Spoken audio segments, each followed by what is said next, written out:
In this guide, I'm gonna show you guys how to watch NFL Sunday Ticket without YouTube TV. Let's get started. First, open a web browser on a computer or mobile device and go to the official YouTube TV NFL Sunday Ticket page. Even though the page is hosted on the YouTube TV website, you don't necessarily need a YouTube TV based subscription to purchase the standalone option. You are on the page, look for the Get NFL Sunday Ticket button and select it. You'll then see the available purchase option, including a YouTube TV bundle and a standalone YouTube only option. Select the YouTube only option to purchase NFL Sunday Ticket without subscribing to the full YouTube TV live TV service. Next, sign in with the Google account you want to use. Review the available package and pricing, and complete the checkout process. Once your purchase is complete, you can use the regular YouTube app or website to access eligible NFL Sunday Ticket games.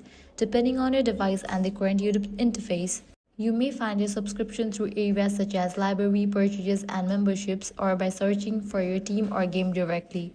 NFL Sunday Ticket is designed to provide access to eligible out-of-market Sunday afternoon regular season games, while local broadcast restrictions may still apply.